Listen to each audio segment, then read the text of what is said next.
Good evening. Welcome to the Planning and Zoning Commission meeting for May 1st, 2017. Could we have the roll, please? Mr. Robinson? Here. Mr. Spring? Here. Mr. Sporhays? Here. Mr. Spinelli? Here. Ms. Bailey? Here. Ms. Barker? Here. Mr. Looney? Here. Mr. Walker? Mr. Strike has been excused. Thank you. Thank you. There are no minutes. Are there any disclosures to the land use plan map item? Any disclosures at all this evening? Seeing none, there are no items on the consent agenda. We're moved into unfinished business and actions of public hearing. The land use plan map is before us as a motion. Can I have a motion to move into the committee of the whole? Thank you, Brandon. Seconded by Ms. Bailey. Any objection? Seeing none, we are in the committee of the whole. At this point, I'll defer to staff. Tom, anything to add before we just start going through these? You want to at least mention what you dropped, what was dropped on our tables? Yes, thank you, Mr. Chair. We have two supplementary packets. One supplementary packet 1, which is the hard copy of the maps that you received by email on Friday. These are the 9 maps that support some of the issues tonight. Supplementary packet 2, which is 8 by 11, is a background illustration serving issue 9A. We'll point it out as we get to 9A. And we believe that there are about 19 items that are not underlined on the cover memo that you received on Friday with the main table. Those underlined items, non-underlined items, could be approved as a batch by the commission and the committee of the whole tonight. And if the chair were to ask the commissioners to identify any non-underlined items that they would like to cover, they could pull those individually. Otherwise, 19 out of the 35 could be, up to 19 could be approved as a batch. Just really quick, after the commission deliberates tonight, if you have been able to get through the 35 items from tonight, you could revisit and complete the two unfinished items from the commission's previous meetings. It turns out there were only 2 where there was either a split decision or no decision, and those were 4F addendum and 11K, and we can point those out.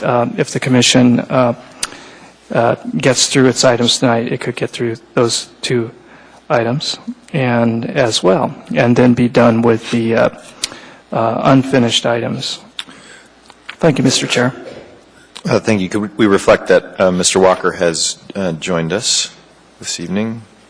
Tom, before we get into it, you said there were 2 items. The second was 11K. What was the first one, the 2 unfinished items? The first item was to really just approve or review staff language requested by Planning and Zoning Commission on item 4F addendum. 4F as in Frank? 4F That's addendum. correct. Okay, I got them both. Thank you. Okay, thank you.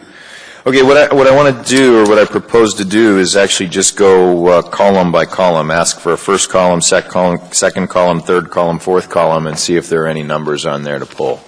Does that work? Because I got a kind of a mix of a couple that are not underlined and some that are. So, so shall I just go down one by one and just call out if you'd like to pull that? 2E, addendum, anyone? 2F, 2H,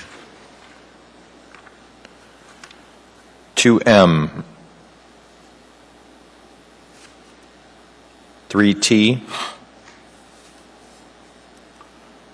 4A addendum number 2. I'd like to pull that one. 4D. I'd like to pull that one. Oh, did I tell you you only get 5?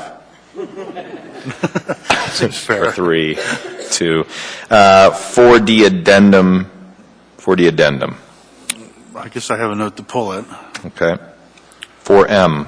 And this is about almost the last one. Okay.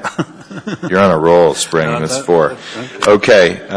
So on that column, I had 2F, 4A addendum number 2, 4D, 4D addendum, and 4M. Moving on to the second column, 7A, 7B, 7A pool. 7B, 7C, 7D, 8K,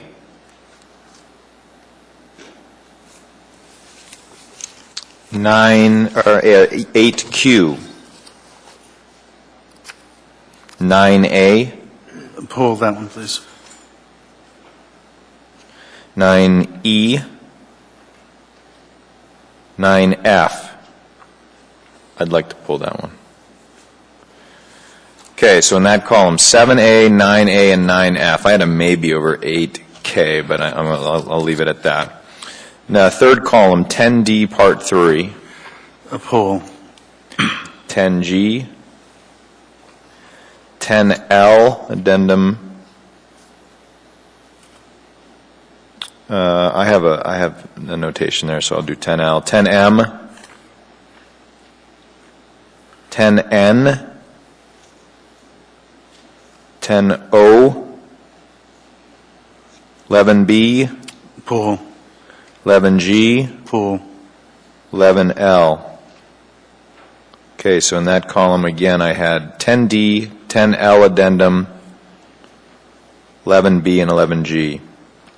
Fourth column, 11M, Pull. That's my last one. 11N, 11O, 12E, 12F, 12G, 14G, 14H. Okay, so I got 5 in the first column, 3, 4, and 1. Sound about right? Okay, it's a committee desire. Could we, if we say that those not pulled, we would agree with staff's recommendation? Is there any conversation about that notion? You don't really, you want formal motions in the committee. Any objection to batch approving the remainder? Okay, so we have our battle lines drawn for the evening. We will start with 2F, which was Danielle, and I think I wanted that one as well. Danielle, you want to start off on that one? Sure, and people kind of have to forgive me, my voice is a little off today. My main concerns with 2F is just the way that it's used. It almost seems as though the planning staff doesn't quite know whether placemaking is a verb or what part of the sentence structure it is. Let me turn to the page real quick to get an example.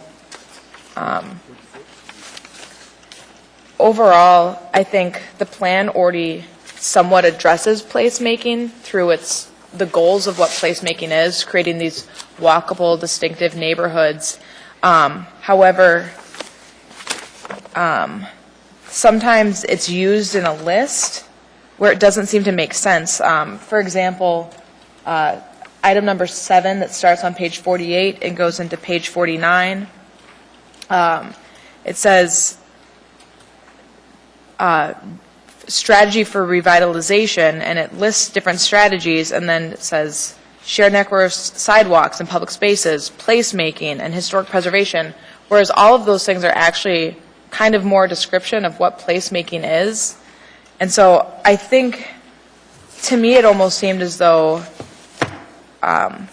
planning staff kind of, I think, recognized that placemaking is a very valuable thing, but I think what they failed to do when they did these additions is they realized that they did a lot of placemaking already throughout, and that by adding it in as a list, it doesn't necessarily enhance that feature anymore. And so I could go through step-by-step additions on ways where I think it would make it more grammatically make sense. In some areas where you have additions, I think it does make sense. In some areas it doesn't. But I think on the whole, the plan does encompass placemaking, and by adding in all of this extra stuff, it doesn't really add to that. It just puts a title on it and sometimes confuses the issue. So I would propose not adopting this, even though I'm in favor of placemaking.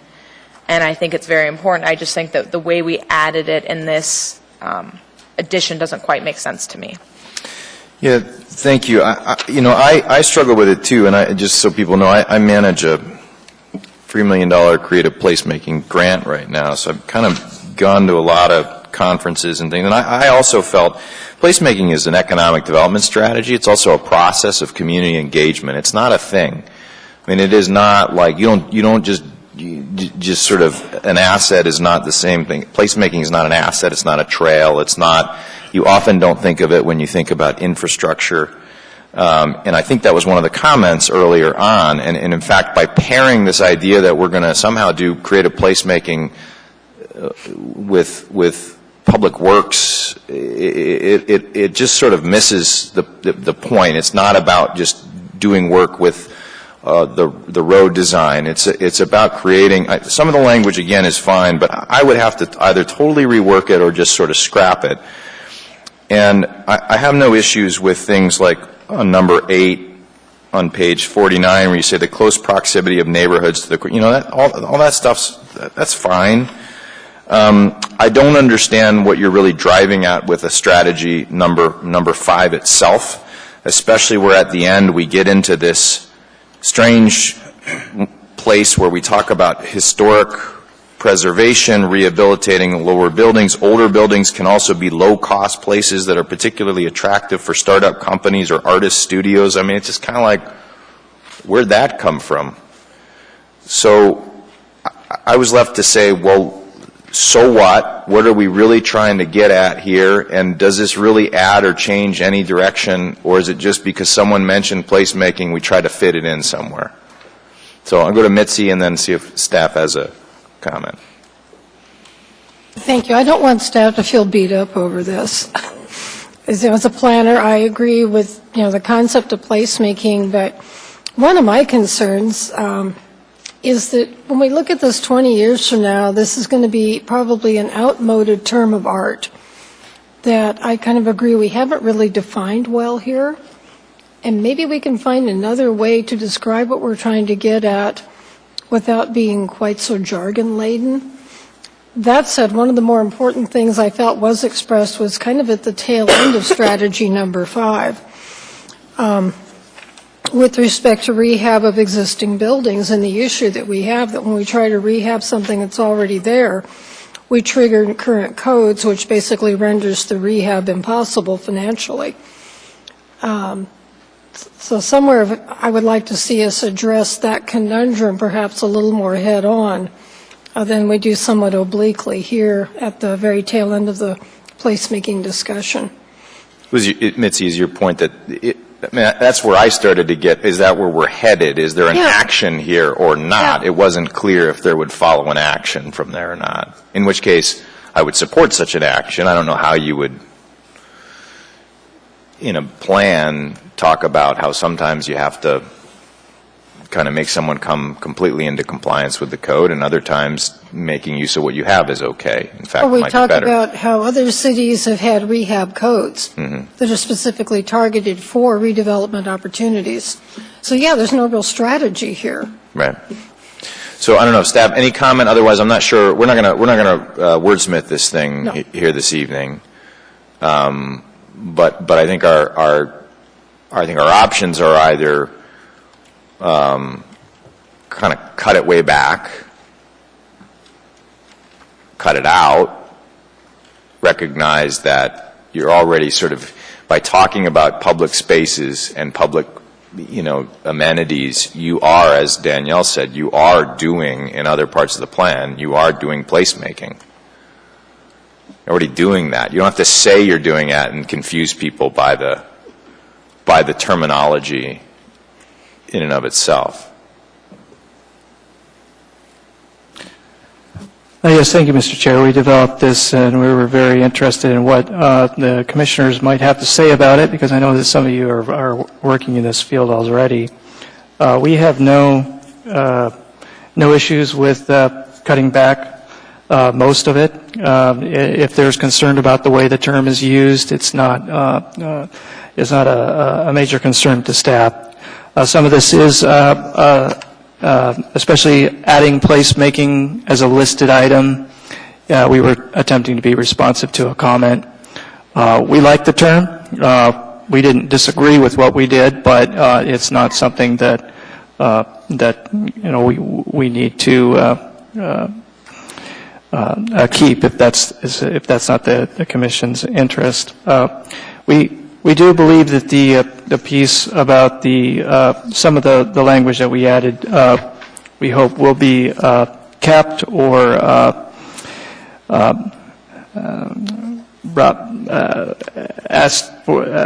request that we would go back and strengthen that. Rehabilitation of existing buildings, we do have a action item 2-7 on page 61 of the plan is an adaptive reuse ordinance to attempt to help with the reuse of older structures. We believe that is an important component to placemaking and also an important strategy in its own right. There are some sections here that that we believe do add some substance to the plan. Item 1 is to mention the importance of place. The recommendation number 1 on page 47 in goal 3. We believe that it is a big part of energizing our land use centers. Recommendation 3 is another one where we believed we were attempting to clarify the use of placemaking as it already appeared in Goal 5. So those two in particular would be helpful to keep. Item 2 on that page, it's what the Commission believes. The listing items, recommendations 4. 5 on page 48, not more of that listing, not of concern. On 6, we did attempt to take the theme and attempt to strengthen some of the placemaking type language and describing the importance of town centers as a place. We thought that language was helpful to improve the description of town centers. Item 7, just a list, not important. Main Street corridor, we felt that did improve the language in recommendation 8, if most of that could be kept unless the commissioners have a concern with it. And as far as the strategy goes, if the Commission doesn't believe that this strategy is adding much substance, it's not of concern to staff. That's not kept.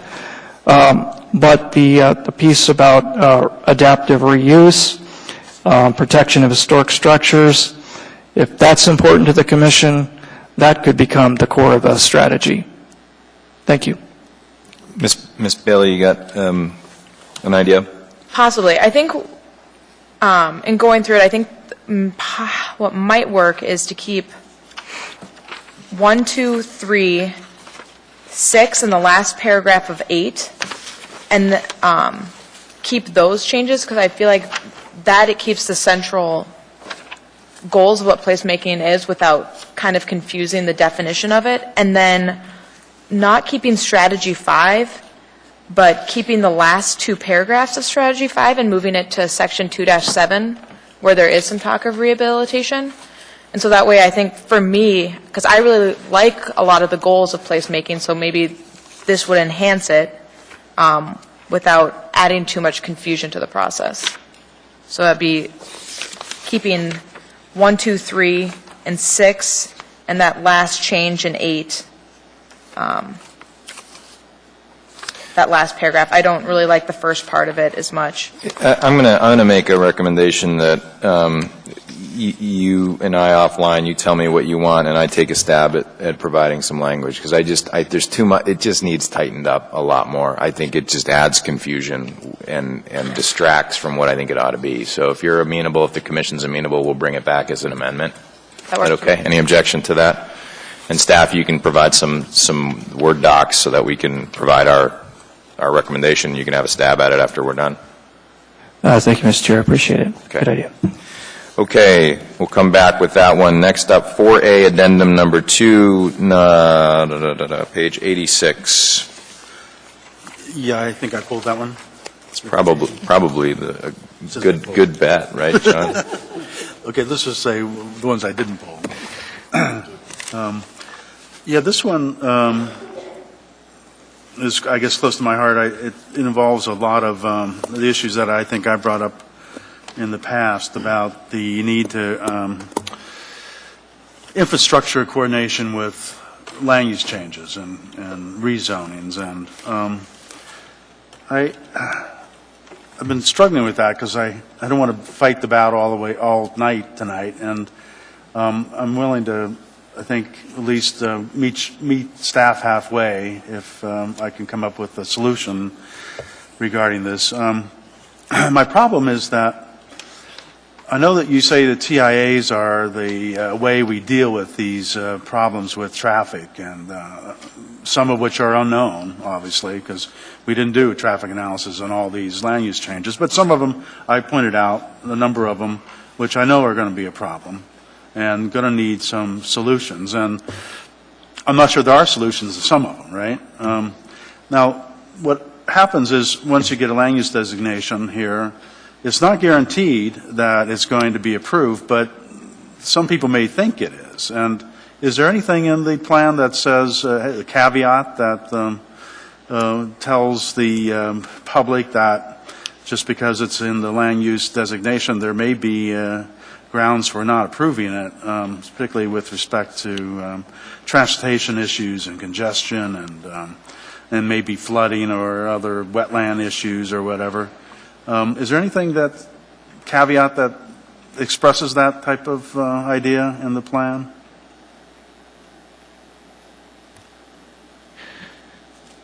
The plan does have some language on, I think it's page 25, regarding, pardon me, pages 21 to 22, just in general that the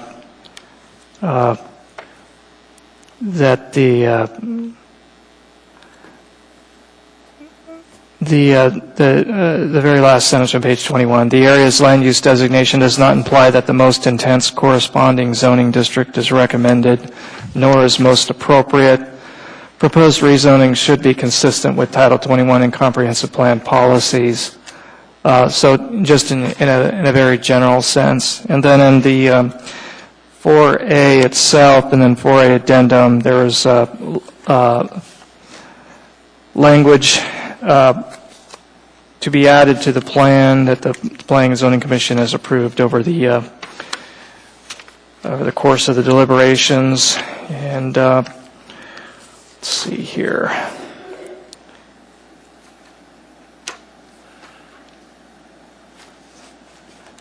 Mostly having to do with the policy sections, policy discussion, and the strategies.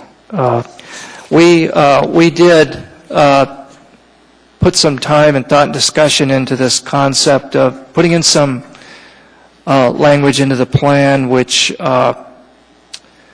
would somehow guarantee that the adequate infrastructure would be provided before rezoning or other implementation of a designation.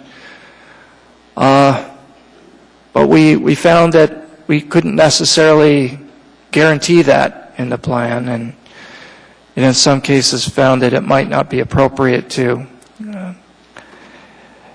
We don't believe that all of these areas would be implemented at once, and we believe that a lot of them be implemented over a long period of time.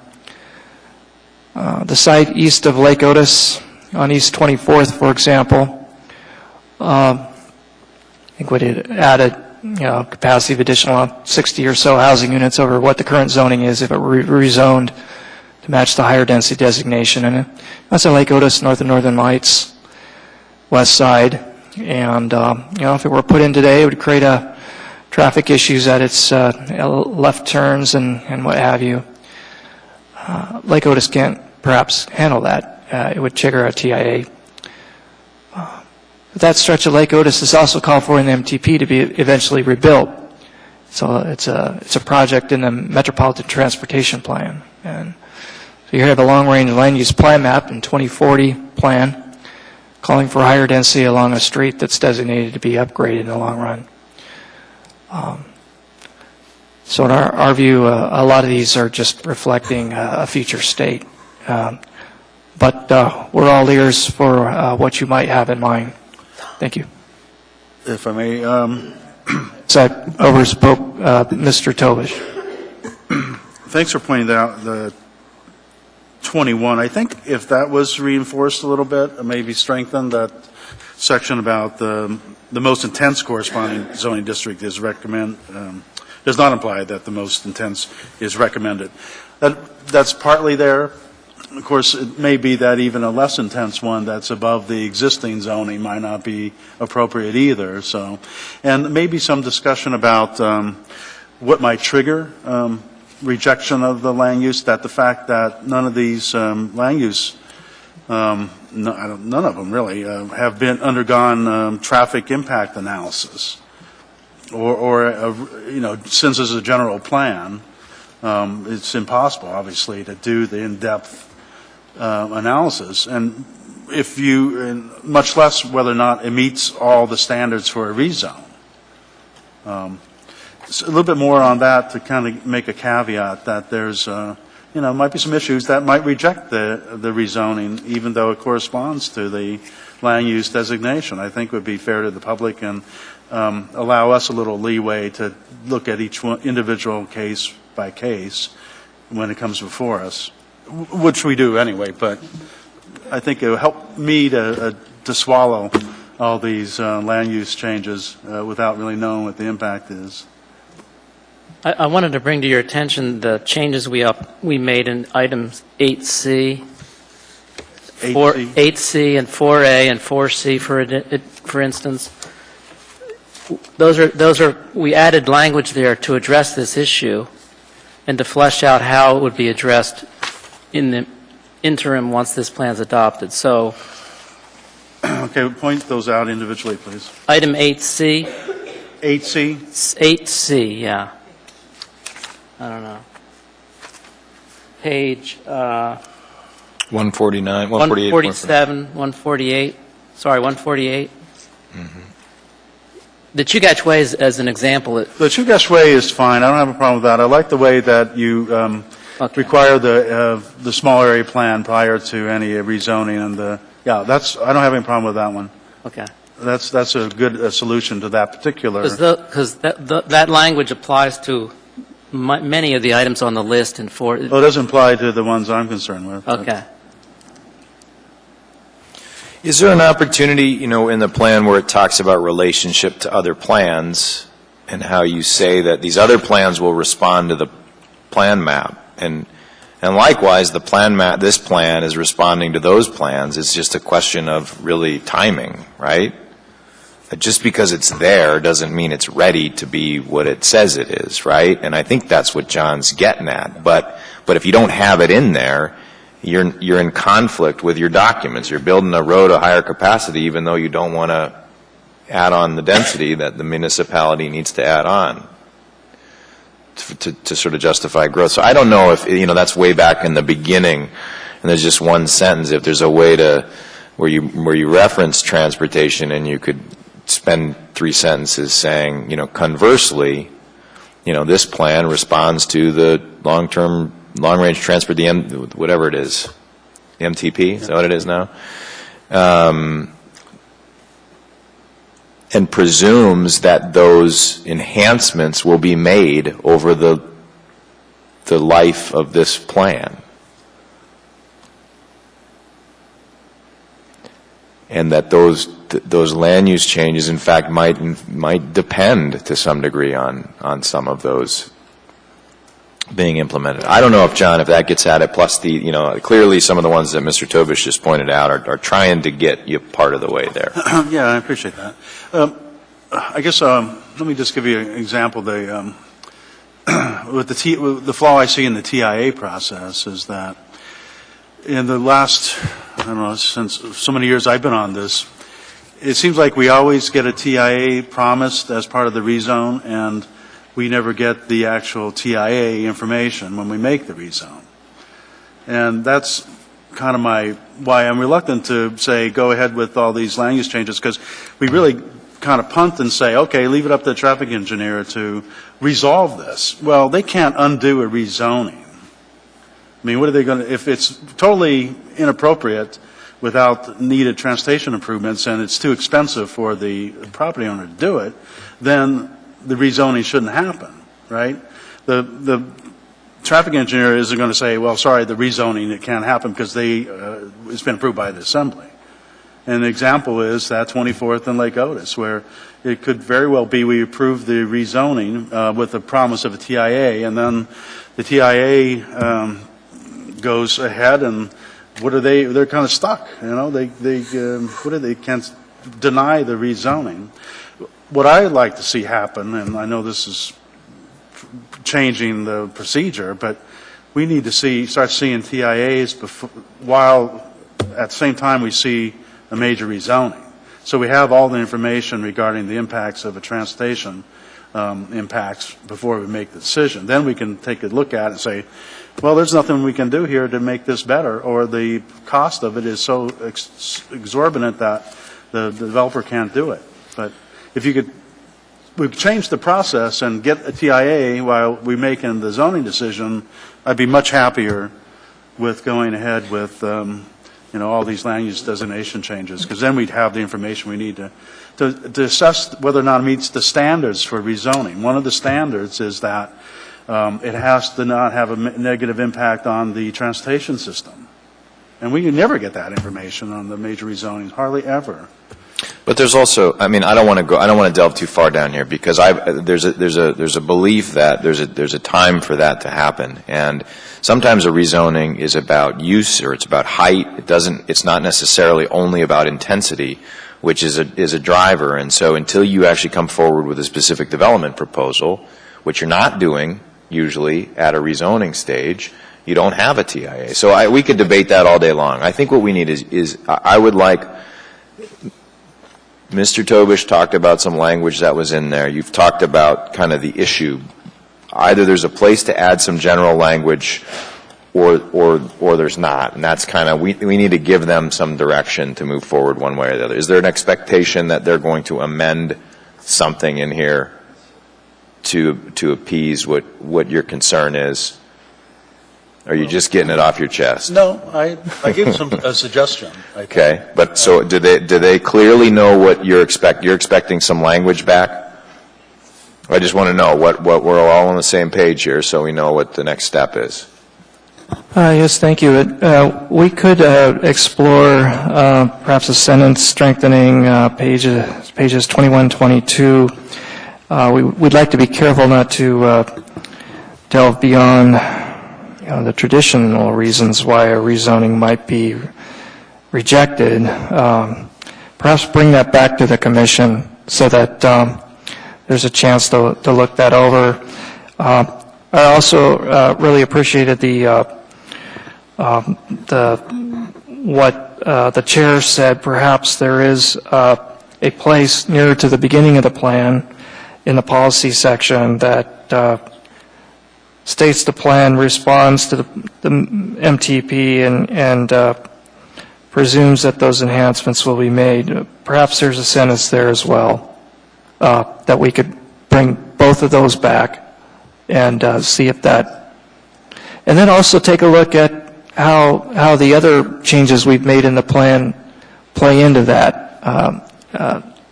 Changes we've made to the Planning and Zoning Commission process. So okay, promise me one thing though, that you'll just focus on the changes in the document and not all of the rationale. Don't spend your time on the rationale. We kind of know what the issue is. Just come back with your best suggestion, and John's going to either agree with it or not agree with it, right? But I don't want you spending time going through, I think it's about adding a few key points, and then I think we're there. Yes, I think we've written the issue response. Great, Thanks. okay. So we're good. All right. These are going to get easier, I promise. 4D, did you do that one, Spring? Because I had a point on that. Yeah, let me look at it real quick. I'll start out with my point Go ahead. before you go. My point was on 4D, where, let's see. Oh no, I skipped 4A. No, is it 4D? I'm good on 4D. It's the next one I got. Okay, I have That's 4D. 4D on page addendum. 89. It's municipal ownership of select arterials to support implementation of complete streets and Oh, we are on that one. Well, okay, all right. 4D addendum, right? We pulled both. So start with 4D, page 89. Anybody? Yeah, that's fine. Okay, this looks like exactly. Making a mess of it already, I am, sorry. Multimodal transportation investments. I'm not against multimodal transportation. Recommendations are on page 91. You got any issues with Yeah. those? I think I had a question about the third one. Add the following as a new paragraph. Like how they're going to do that? One way to diversify transportation investments is to include more multimodal design improvements, is to apply cost-benefit analysis with transportation elements of redevelopment projects, road projects. And somehow that would, I guess, make it more multimodal. I'm not sure that's really going to happen because, I mean, if you do a cost-benefit analysis, is it going to show that pedestrian enhancements and bicycle lanes has more cost-benefit than roadway But improvements? you're not looking at all the factors, though. The bigger question is how do you measure social equity, environmental effects, economic vitality? I mean, how do you actually do that? I know how theoretically you would do that. Practically, are we able to do that? It's quite an effort, and I think we're far enough along now that we don't need this as a crutch to spur us to do multimodal. I don't think it's going to make it the transportation planning any better. I think most people are on board for multimodal. Doing a cost-benefit analysis, yeah, it's not going to really help the diversify. Can I ask before we go, so staff give comments on what that cost-benefit analysis would be? I understand why this is a response to the comment, but is this a practical response? Well, it's our interest that the Metropolitan Transportation Plan update will explore ways to change the measurement of a project's priority, broadening it from current vehicle mobility level of service standards to a broader array of factors. And that's what this is a part of. So what I'm going to do, I'm going to ask you, John, you're going to either propose to delete it or not and see where everybody else is.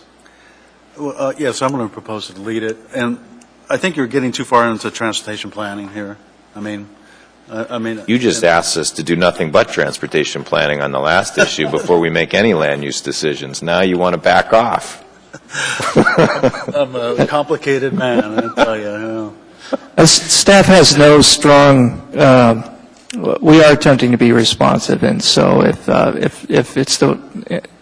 the commission sees this as not adding to that objective, there's no strong opinion either way. Thank you. Well, I guess I'll put it out there, see what the Okay. feeling. Any thoughts on Mr. Spring's recommendation to delete the addition under number 3? Brian? Yeah, I support that. Okay. And I take it it's not because you don't support multimodal design and improvements. It's mostly just because, like you said, it's relatively arbitrary to be able to put cost to the values you have for the cost-benefit analysis. And like you said, I think we're mostly kind of beyond the steep part of the curve. As far I think people are bought into the need for them, but it would be difficult to use cost-benefit to justify it. I mean, because so many of the numbers can be just made up. It would be consultants versus consultants, probably. And we don't need any more consultants.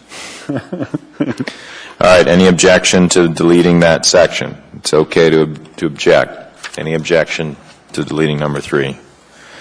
So the commission's recommendation is to recommend 1, 2, and 4. Next up is 4D addendum, starting on page 92. John, these next two are yours. Go ahead. Yeah, it's the recommendation 6-XX. One more X and we'd be in trouble probably. But I don't quite, I'm not buying into the transfer of Tudor Road to the state. It is National Highway System, right? My experience is that the state DOT is very protective of National Highway System roads. I think that involves quite a process to get that designated non-NHS, which would probably have to happen before it gets transferred to the city. And there's funding issues regarding NHS versus non-NHS. And has DOT commented on this?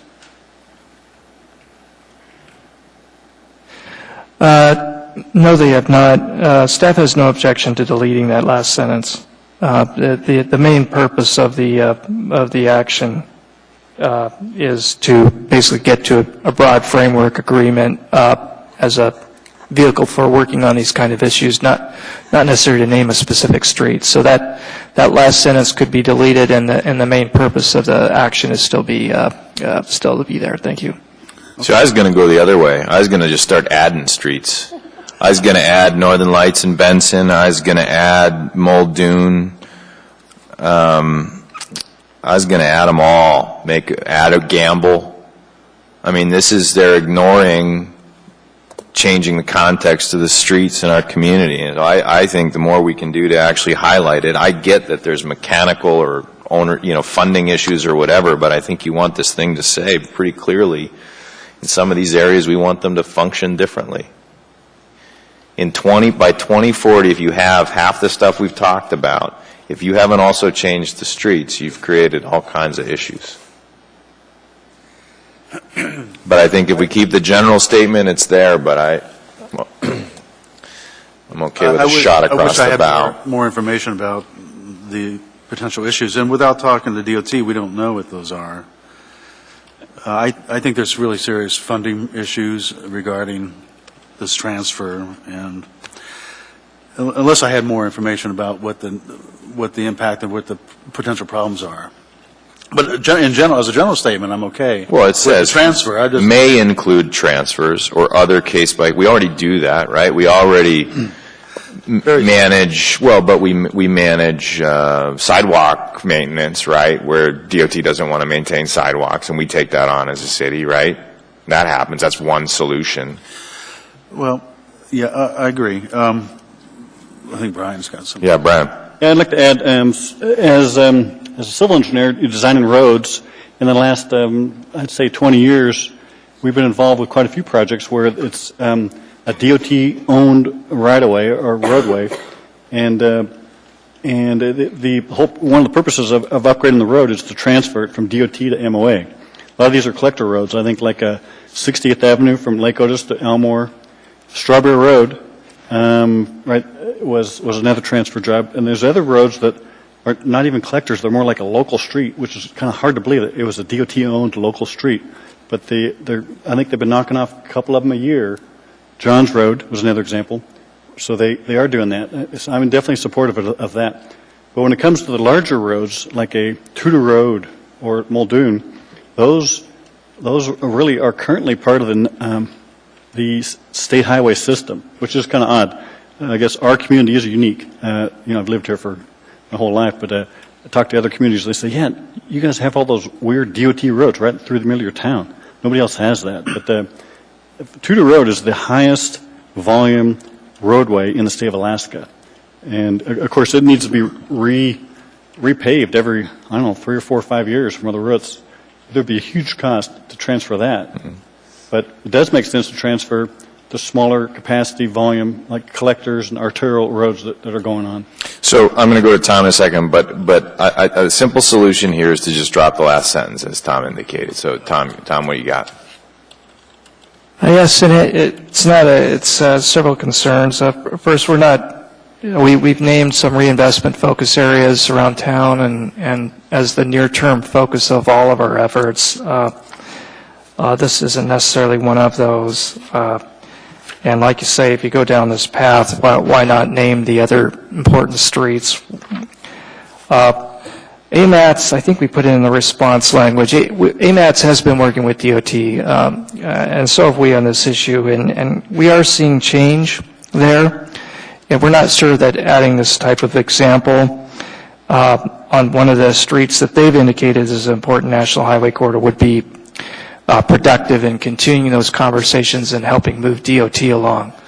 We think not necessarily in the future, it's not necessarily has to be the case that it has to be a municipal street for it to be a complete street. There's change at DOT too. Thank you.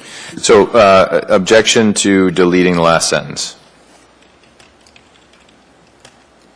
John, you're okay with that? Does that improve the issue? Perfect, yeah. Okay. Staff, can you reflect that deletion as our recommendation? Thank you. 7A, is that where we're at? Or 4M, sorry, 4M. Working ahead. I can make this one real quick. I'd just like to see the wording of the changes here. It says add an action 2 dash question mark near the top of page 61, and that's on page 102 of the packet. I believe you leave that for future editing, right? Yes, we do. Bottom page 102. Yeah, I'd just like to see that before we make a consensus to move to approve it there, but that's all. You think that'd be hard to do? We can do it. Great, Yeah. thanks. So bring back that language. Okay, so in our tally, I got 2F, 4A, and 4M still hanging out there. So we're moving on to 7A on page 130. I can comment on that. This is like a whole bunch of industrial reclassifications that are new, right? I mean, haven't been seen. These weren't seen in the public hearing drafts, correct? They all reflect the public hearing draft. They are the public hearing draft, and the purpose of 7A is to just bring it to the attention of the commission that that's what the public hearing draft does. Thank you. Okay, then I'm fine. I was just questioning the public process, and if it's in the public hearing draft, that's fine. Any other issues on 7A? So you're otherwise good with 7A as written? Yeah. Tom, you back in there? Only after commissioners are done commenting. We actually, planning review, found several locations in 7A we'd like to actually recommend changing. We have those for you. But first we'll take any more comments that the commission has about 7A. Thanks. We're done. What do you got? Planning review found several sections, and we brought an issue to you like this before. It was at the I don't know if you recall, it's at the southeast corner of the railroad tracks at International. There was an area that the public hearing draft had designated for heavy industrial or industrial that is currently zoned I-1. We brought it to the commission, is right butting up to a neighborhood. And looking at the lots, looking at the uses, we found, it is probably inappropriate to reclassify it in that way. We have three more sites like that. They're on the 7A map. To assist you in identifying exactly where those are, I do have a packet on the table to help you with that. That might help assist. So if you don't mind, have John here approach and pass that out.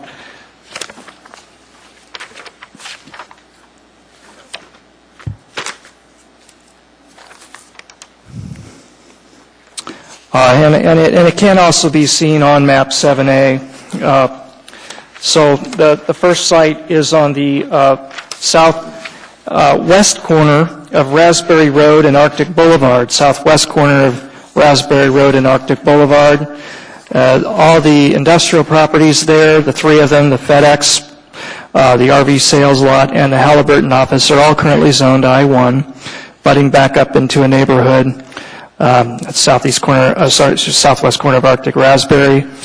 We review that, and we would recommend that not be a general or heavy industrial, but that it remain I-1, and would recommend that the commission change the public hearing draft to reflect light industrial / commercial there, consistent with current zoning. Second site, called Area B on that same Addendum 1 map. There's a row of very small lots, primarily occupied by contracting businesses, butting right up against, again, that same neighborhood area. It's between Arctic Boulevard and C Street at the southernmost extension of that industrial area. We would recommend that those lots, and that little street there on the south of is West 72nd Avenue, that those lots also remain light industrial / commercial and not have industrial lots butt up. And then the last one is on the next map. North of Potter Drive, there is a row of lots along the north side of 56th Avenue, across 56th from R3 zone residential neighborhood, public school, and a child care facility. Public school, child care, residential on the south side of 56th. Industrial on the north side. Again, for the same reasons, we would recommend those lots be changed from the public hearing land use plan map from straight industrial to light industrial / commercial. All three of these changes reflect current zoning and would probably be more consistent with the goals of the plan. Thank you.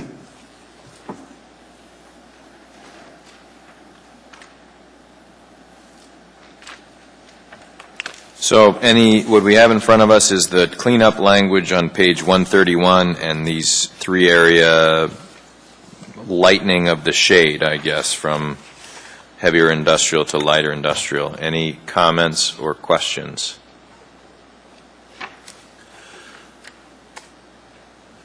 Yeah, go ahead. Yeah, I don't have any problem with it. I don't think it really radically changes anything since it reflects the existing land use, and it actually adds more flexibility maybe with adding the commercial there. So I think I don't see why any landowner would object to that necessarily.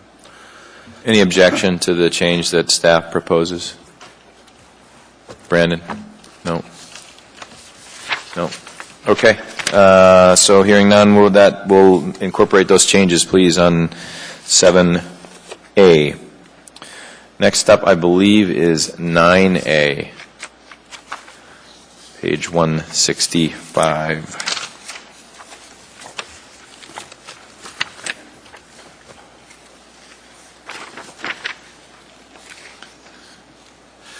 I don't really object to it. It's just I found that the sidebar was on page 166 was a little hard to understand, especially for a non-transportation planner.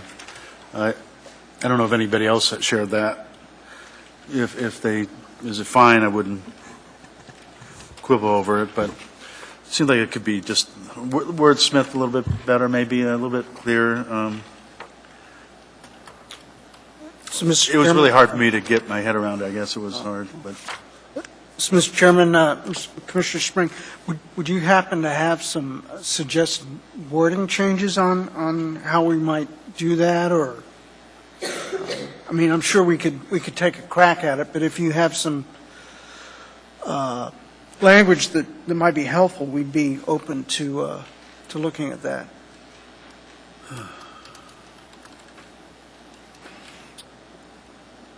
Yeah, I think we're at this stage. I think it's a fair question by Mr. Sissel. If there's not a kind of at least some specific direction, I don't want them to just go off and guess. Thank you. Yeah, obviously, I'm not going to volunteer to rewrite it. There you go. Yeah. But I don't know if Tyler did it. Yeah, Tyler's going to do it. Yeah, I'm not doing this. Try this one. Doing my one. Danielle and I are co-captains on that one. I mean, I like the typology. I was the one that put it in the transportation plan originally, and I think it's a good thing to promote.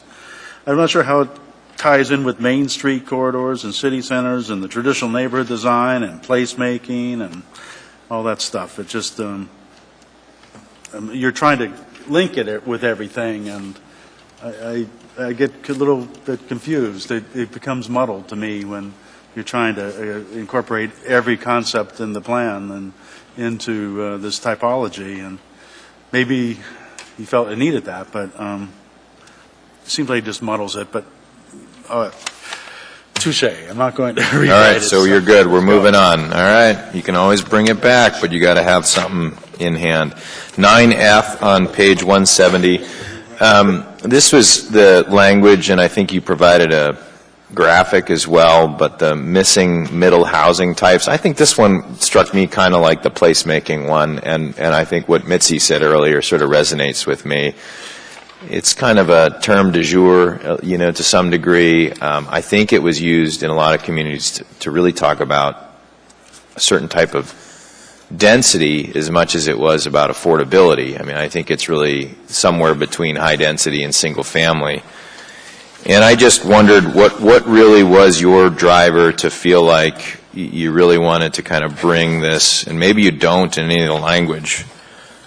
Oh, you have a little the bar here, but I mean, what really was the driver to need to talk about the missing middle? And do you in fact think that Anchorage has a missing middle? Because as I reflect on a lot of our R2M, R3, R4 neighborhoods, a lot of them actually, while they don't meet the design standards that are implied in a lot of those communities, they actually meet the densities.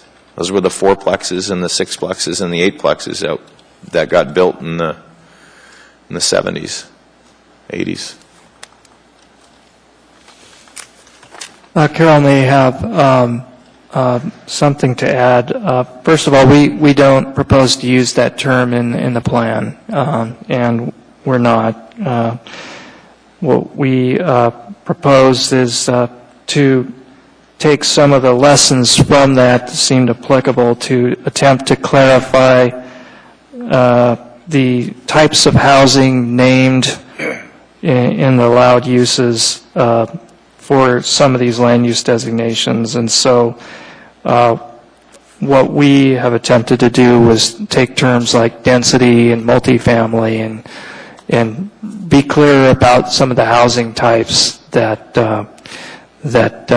fall under these land use designations, and show that many of them, the term multifamily brings to mind, a certain visual in folks' head, but to show that in some cases these are, more compact, smaller scale buildings, more variety to them that can fit into a neighborhood. So that was our attempt to just try and clarify those housing types. Thank you. Okay, thanks. Ms. Wong, did you want to add, or is it?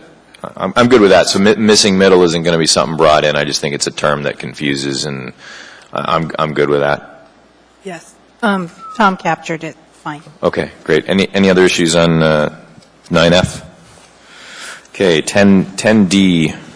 I pulled that, and I'm going to pull the poll. All right, 10D is passed. Anyone else on 10D? 10L, addendum 187. I think that was me. My only question here is the action isn't the issue really just about keeping the prevailing lot pattern more than it's a zoning district?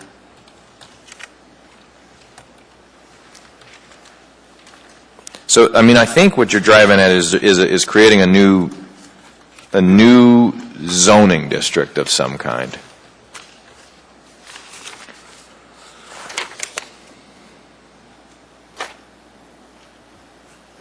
Well, what we were looking for to try and respond to the concern is a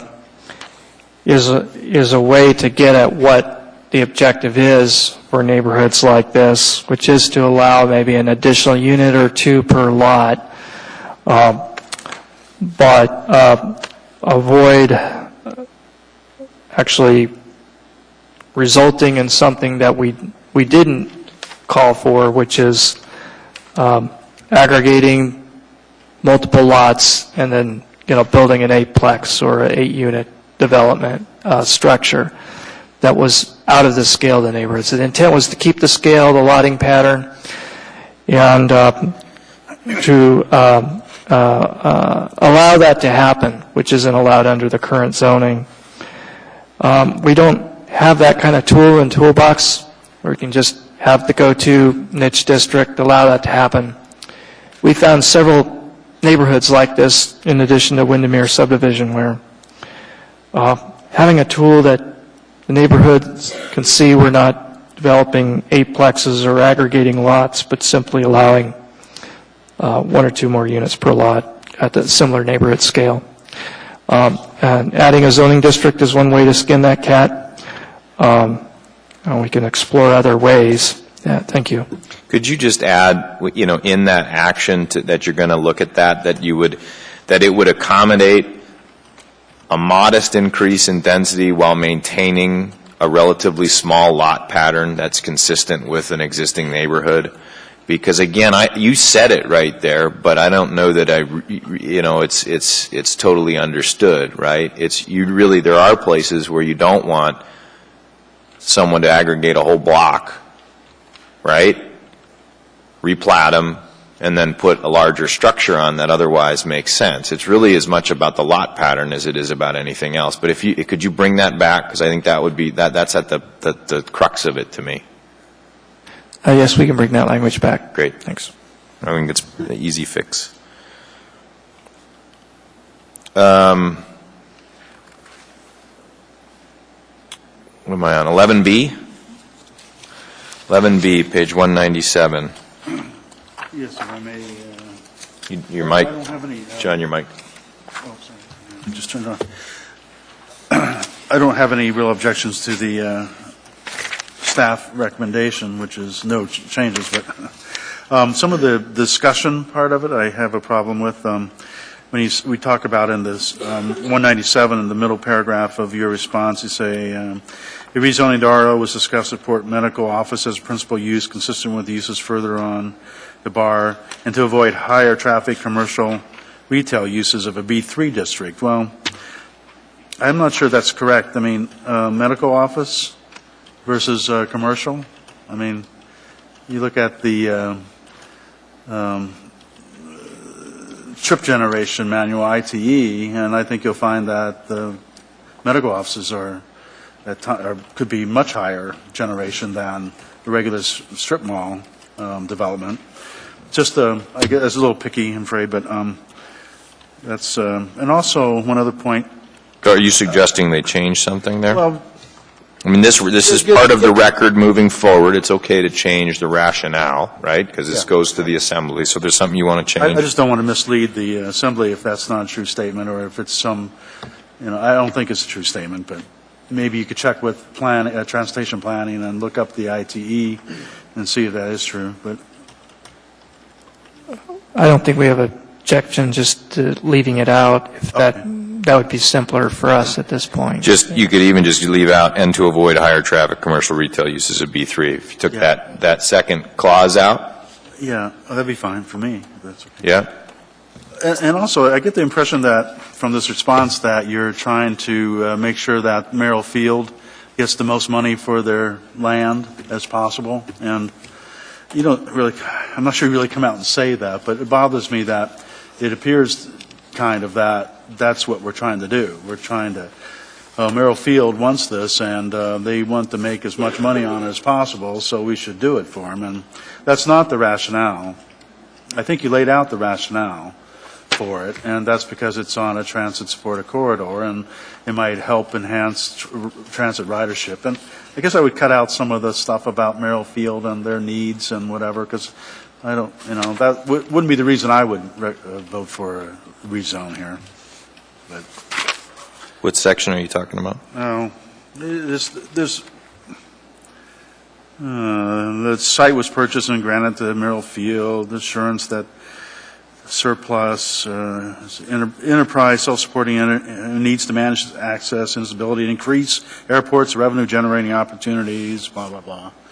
That stuff's not relevant, I don't think, to whether or not we make a land use designation change, in my opinion. It's get specific. Are you suggesting you want to whack a sentence? I mean, I'm not whacking something if it's true context. Well, yeah, everybody wants to generate as much money as they can from land, but that's not why we do zone changes and land use designation changes. But Mr. Chair, Commissioner Spring, we could just couch these 2-3 sentences, just this is the reasons why Merrifield brought this issue to us, or just explaining that this was a background information. maybe if you just change the increase the airport's revenue generating opportunities, I'd be happy. And background's fine, but that implies that we're doing it for that purpose, and that's one of the reasons we want to do it. And well, maybe the rest of the commission doesn't agree with that, but Mr. Davis? Oh, we also, it was, what we heard from Merrifield was it was more than an opportunity, it was almost a requirement that FAA was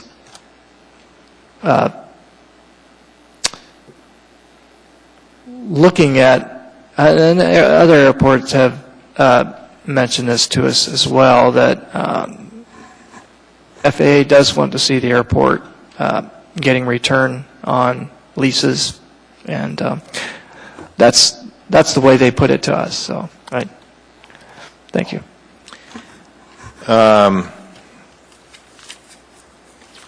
In the grand scheme of things, John, you either got to propose if it's a statement, it's a statement. Miss Bailey, go ahead. Save the day. I think everything here is a statement of fact. It's not none of this is saying that we made a decision based on those factors. It's not saying that the planning staff thought that was the best way because they were looking at this person. It's more so that someone came and addressed them, and this were concerns that they had. I don't think anything in there is negatively affecting the process.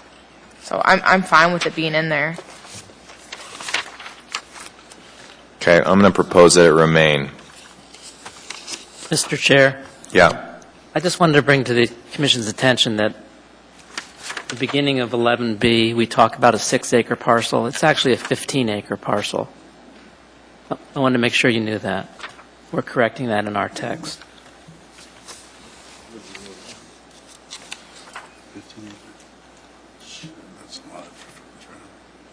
Your point is that it should say 15-acre and will say 15-acre? It's approximately 15-acre. That's correct. So that's going to be amended to say 15-acre Merrifield Yes. property? Okay. Yes.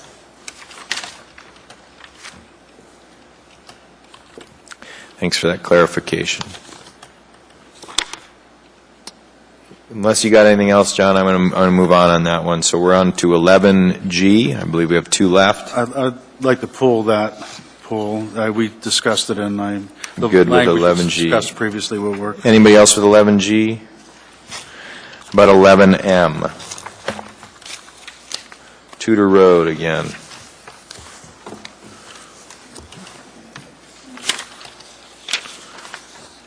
It's a long one. Oh, my God. It's like a 5-pager.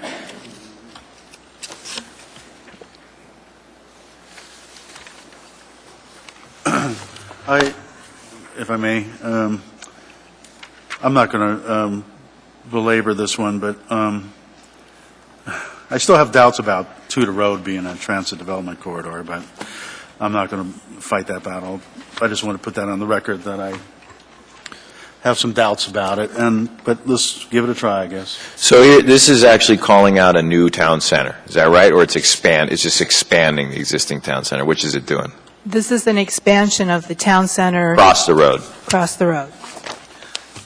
In the transit supported development corridor between Elmore and Lake Otis. Mm-hmm. But I'm glad you brought that up. I think that's an interesting idea. I hate to see town centers separated by a major 5-lane highway with 45 mile an hour. It won't be after we take it over, though.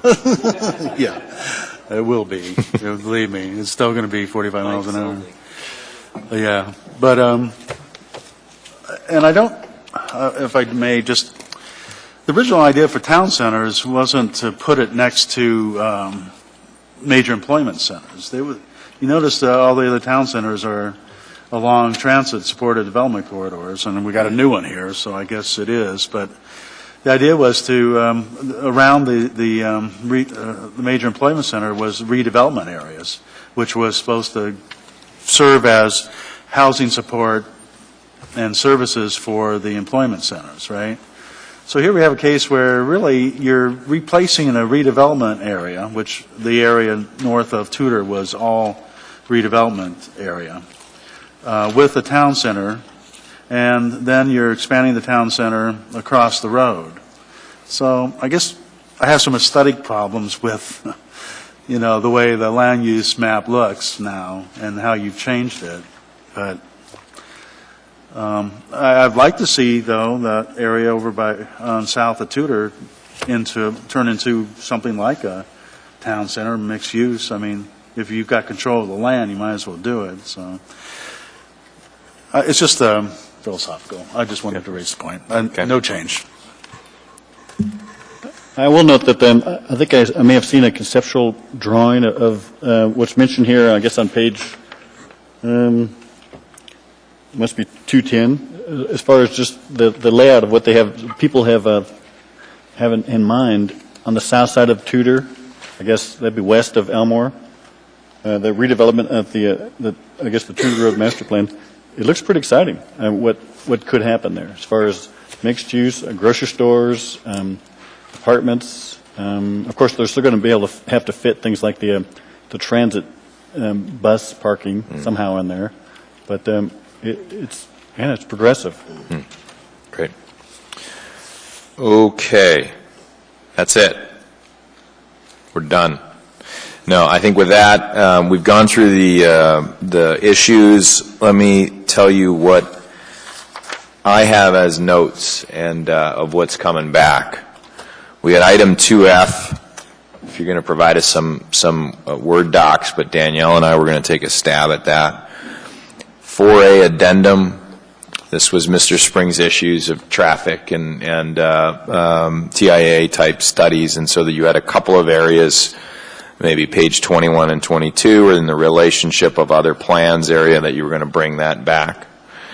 4M, there was a recommendation without explicit language or specific language, and that was going to come back. So you were going to bring that back to us.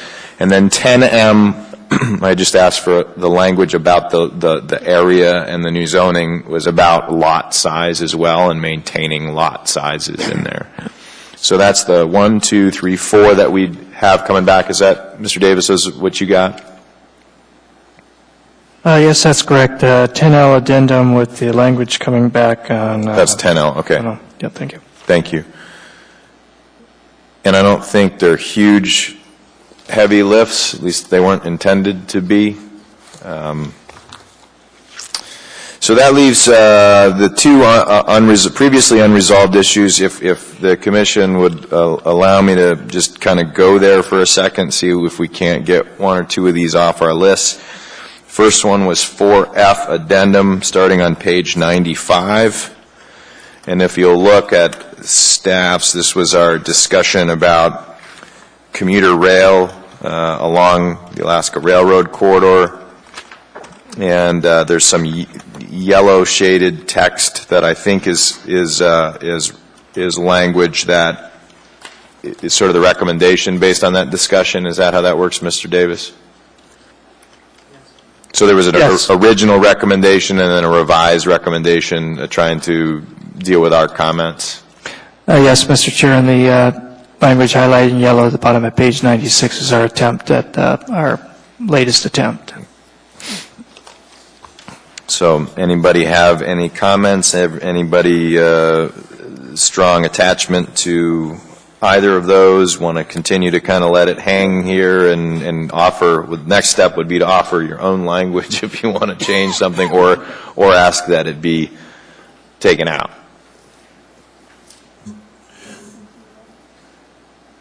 Anybody? I John, you got think any comments? it's good language. I like the idea that it just says we'll continue to explore, and Okay. that makes sense. Yeah, I'm okay with Ms. leaving. Barker and Mr. Springer, okay, Ms. Bailey? I was going to say the same thing. I think this is a improvement. I also like that it identifies, and several potential sites in the bowl have been identified in various adopted plans and studies. Just referencing those, I think, was, at least if my recollection serves me, one of the main hang-ups. And so I like that that's in there. Okay, Brian? I like the language. It notes how we support it. It doesn't get specific to the point where it's going to point out exactly where to have it. I might note on a side kind of comment is, last Tuesday I was at the Common Ground presentation at the 49th Brewery, and it came up, there's one of the speakers, I don't recall her name now, but she's been pushing this commuter rail concept for quite a few years. But she made a statement that no one from the PZC supports commuter rail at the time. I don't know, this is part of what she said, but she's talking about how she really had to fight pretty hard with a railroad who was there and who did end up getting up on stage eventually, but how this was a tough topic to really get the public behind, kind of thing. But she made that statement that no one from PZC was behind this. Cynthia Wentworth. Yeah, that's right. Exactly. But from this statement I see here, it looks like we do support it. So I like it. Well, and I support it too, but I'd like to see some real solid numbers and real hard analysis before we go and say it is going to work. It was pointed out by the railroad representative there that, of course, vehicle transportation is highly subsidized, but commuter rail is very highly subsidized. But not that it can't happen. It just takes more subsidy funds to make it happen. And if there's a will, there's a way. So I'm just disappointed that you didn't stand up and down and say, you can't speak for me. I was pretty close, actually. Yeah, all right. So thank you for reworking that language. I see support for that language. The next one, I don't know if we're going to get anywhere. 11K, it's on our Zamarillo fill site. This is the last I want to spend on this site. So no, it's also on Tudor, right? Mr. Davis. Yes, we'll be bringing some final draft numbers on our capacity analysis of the plan to the Commission next week. We do see, in general, for residential deficits for single-family and compact single-family housing types up through townhouse. And that's despite, in general, just barely clearing the anticipated demand, total demand for housing in the bowl. We feel that the land use plan map has made some strides, a lot of strides towards meeting our anticipated housing, closing that housing gap over what current zoning would get us. But we're still very close overall, the total of about 21,700 units of housing capacity as compared to projected demand of 21,000. And you can take those numbers with a grain of salt, but in general, it gives you a general order of magnitude sense that we're still struggling to meet our housing capacity, the land use plan map. The numbers also reflect the public hearing draft. So since that time, over the past 6 months, we have removed properties from the residential side of the ledger to the commercial side. And that's our context for 11K. On the commercial side, these are draft numbers, but we're looking like we have about 390 acres of vacant, 350 acres of redevelopable. We're still trying to figure out how redevelopable acres translate into buildable. And then another 180 acres focused on the UMed PLI, and also trying to attempt to figure out how that figures in. 800 and possibly between 830 and perhaps more effective acres of total commercial buildable land.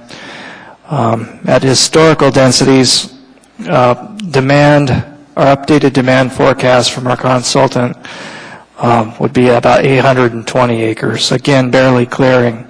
However, the consultant is coming back with us with tightened or more compact densities anticipated over the next 23 years.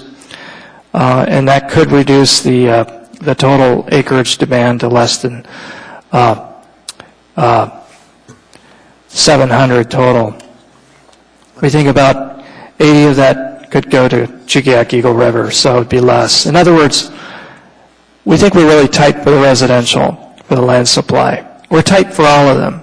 But for commercial, of the land types, it seems the least tight as a result of the land use plan map. And I have to repeat that since this public hearing draft came out, since these numbers are based on the public hearing draft of September 2016, since that time we have moved properties from the residential side of the ledger to the commercial side. For example, tonight 3500 Tudor, based on staff recommendation, went from the residential side to the commercial side.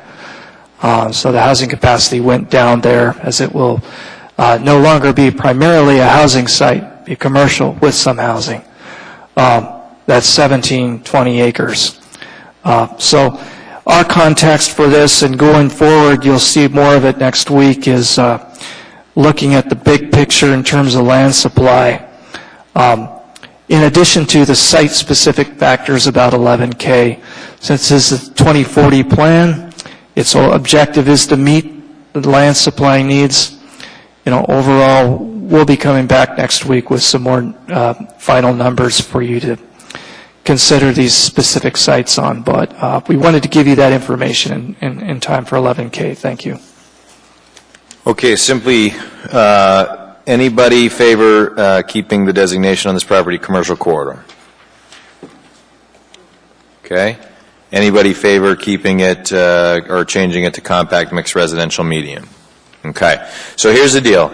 I think it needs to change, stay the way that it was initially, and Danielle, given that that's your side, you would need to bring it forward as an actual amendment, and we'll vote on it when we deliberate. You heard the rationale right now, but I think we'll wait until we're ready to deal with the whole plan. And staff, if you can just continue to keep that as a trigger point, that we're going to likely deal with it as a one-off amendment. Okay? So otherwise, we have a few to come back. What do you expect to have for us? You mentioned some analysis, but aside from the little text changes that we talked about here this evening, what else is there for us? I think that's kind of it, right? Yes, we'd like to provide you with the materials to be able to begin the general overall deliberations next Monday, the 8th of May. We will provide you with corrected, revised, basically complete version of the issue response table. Included in that, we have some typos, grammatical issues, non-substantive changes that we'll also provide with that. There are 3 items that are not finished by staff. One is this forecast and its information that I mentioned. That's items 1A and 1B. They're the land capacity findings. And then item 8A is essentially our work program, our timing of our action items. We feel that these 3 items work well, integrate well with a kind of an overall review of the draft plan. We hope to have these materials for you this week and deliver them to you, full issue response, and the revised land use plan map. So, and all the issue response maps. So you've seen a number of issue response maps. With each one, we'll provide you with the full issue response table, all the issue response maps. You have the complete package this week with the draft land use plan map that's been changed by the commission. And we can offer as you begin to deliberate or go into think about deliberations, we can also help develop perhaps a cheat sheet, a sequence of issues or policies or topics the commission would like to deliberate. We've had some thoughts about that just to help, provide a framework for moving forward. And that's May 8th. We could have that before then as well. We see May 8th as a big opportunity. June 5th, each of those meetings, it appears there's only one other case. So you do have a window of time there, May 8th and June 5th. And we are available to provide a work session on either evening if the commission's interested. We could start at 5:30. We could start the regular meeting at 7. Well, we're available if the commission has that interest. And lastly, on May 8th, if any commissioner has any new issue or new item or a substantive amendment they would like to bring to the table on May 8th, we'd appreciate seeing that. And if it is a new topic, we would request to have a week to cogitate on it and respond, and then have the commission actually deal with such new amendment on June 5th. Again, we hope to have the full package to you this week. We did have a question from a commissioner at the last meeting. Can we produce a new clean version of the land use plan map draft? We can't do that within the June time frame, early June time frame. It would be July before we could do such a thing. What we hope to provide is, with all the issue response materials and maps, with the full land use plan map updated, we hope that you have the information to be able to issue by issue see how that's changed. And thank you, Mr. Chair. Thank you. So, what's that? I said I vote no. No. I would like to see the land use plan map, the new land use. Yeah, I think. Well, I've said it all along. I mean, if we didn't have that other case for next Monday, I'd be inclined just to cancel the meeting and just say, get us everything so we can all sit down and do a final review. I mean, that's where I think I am personally. I'd like to ask people if they think they have substantive amendments at this point that they would like to bring, that they think they will be bringing forward. Anybody? Got anything burning? No? I mean, I don't expect to see a lot. John, you think you'll have some? No? We just want a chance to do our jobs and sort of be able to review it all once. So I would imagine we won't, we could clean up the issues that come back, but I would encourage you to get the issues response, the land use plan map, the plan, the separate issue maps, the issues that you've identified at the bottom are forthcoming.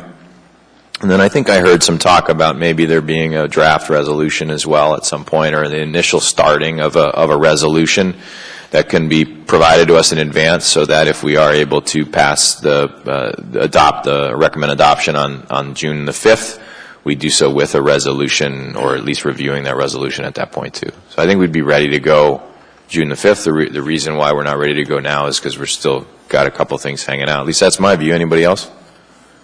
Yeah? So we'll all endeavor. June 5th is the day, unless we got a short board. So, D-Day? Is it D-Day? It's close. So, thank you, Mr. Walker. Motion to come out of the committee of the whole. Seconded by Mr. Sporthays. Any objection? We're out of the committee of the whole. Since staff does potentially have some stuff to bring to us next Monday, let's postpone to May 8th to the next meeting. Are you supporting the motion? Mr. Walker, motion to postpone. Can we get a second? Any objection? This land use plan map will be postponed to next Monday night. Thanks, everyone, for your work tonight. Can I get a motion to adjourn? Thank you, Mr. Walker. Seconded by Ms. Bailey. Any objection? The meeting is adjourned. Thanks.